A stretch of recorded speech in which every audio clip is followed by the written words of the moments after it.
This time we're taking a look at the Packers defense, and as well as on offense, it's kind of a mirror match. We both have high-powered offenses, and defensively, schematically, I think we look to do a lot of similar things. But this defense isn't comparable to the Eagles. They do have some holes. They're out, one of their key players in Jair Alexander. So how do they match up? Rather well, despite their lack of resources. But they lack the talent, to be quite honest. So I think it'll be a good chess match with Kellen Moore and occasionally Nick Sirianni. But I think we'll be able to take advantage of a few things, and let's look at that on defense. What's up, it's your boy Tim trying to come back at you with another analysis video to kid you not. That's my real name. So Eagles, Packers film review, reasons for optimism and reasons for concern. So let's drop down to that defense and address the issues that we see. All right, so they're a team that is well coached in the back end, and like us, they like to disguise. So they will try to be aggressive and create turnovers. So let's see how they do that. So here they have the late rotation. See the safety here, but the key is the corner here. It looks like maybe it's cover 3, or maybe it's a cover 2. He's buzzing. He comes into that area, intercepts the pass because they're expecting him to stick with that receiver, but he drops off into the zone. So you thought he might have been playing a cover 1 man, but no, cover 1 man, or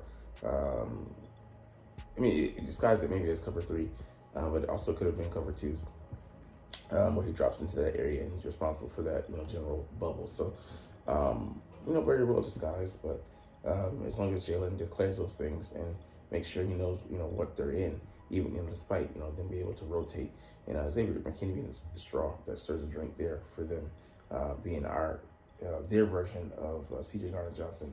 He is quite rangy despite his size, 220 plus safety, but they had 8 picks on the year because he was able to be everywhere and anywhere. I think he had a pick. I think he had two. He had 2 picks against us. No, he had a pick, I think.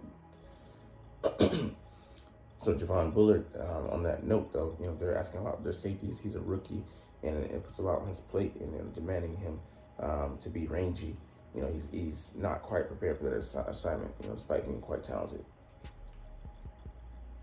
So here you see the safeties, and they both get sucked up into it. I can't in front of them, forget what's coming in behind them, and 83 catches the ball and scores. So do trust us to see that and take advantage of his inexperience and trying to throw a lot at them.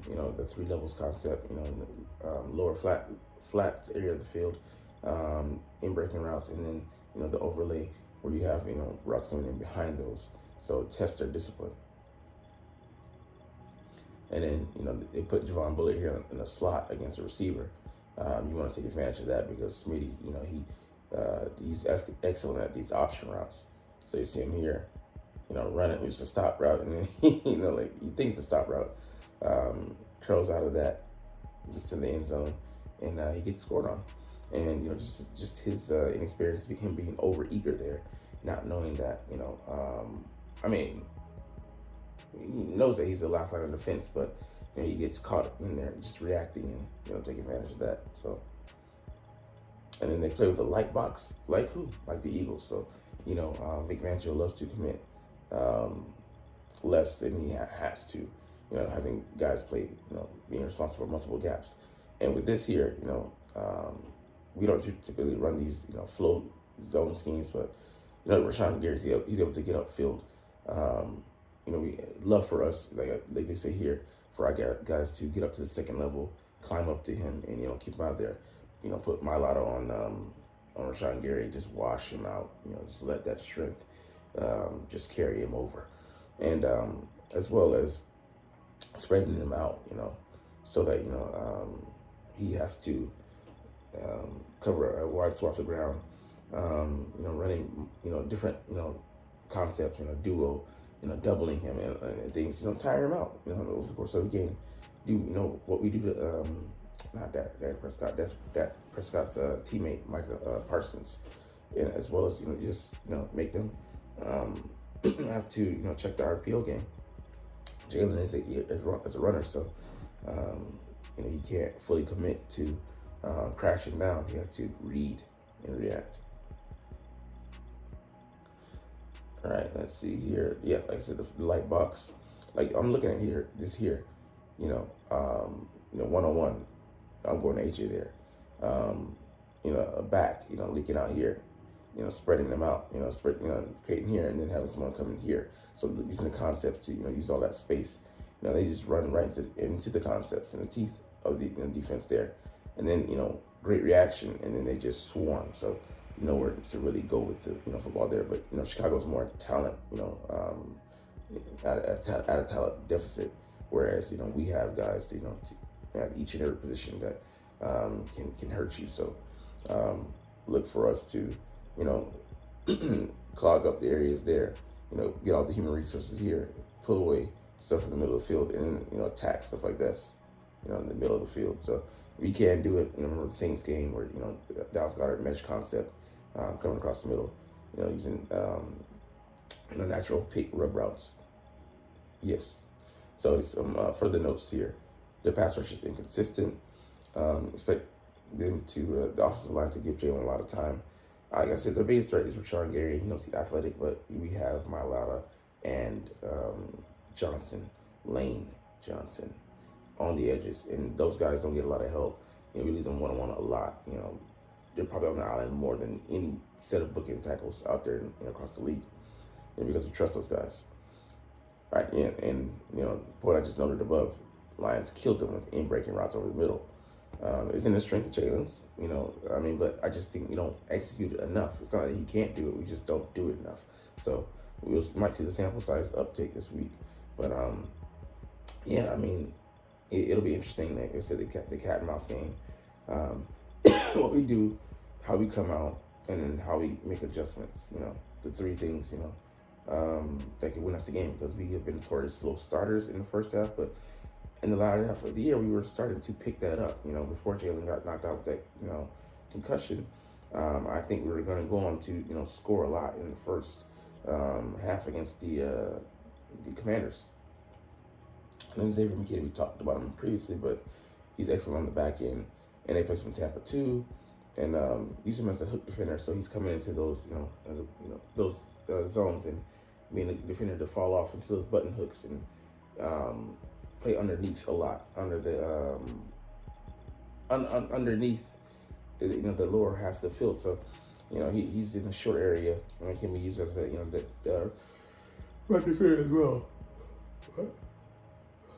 It's easy to mistake it for cover three, and like I said, Jalen just uses those motions, and Kellen Moore likes to implement those, and make them have to commit to a lot at the lower half of the field.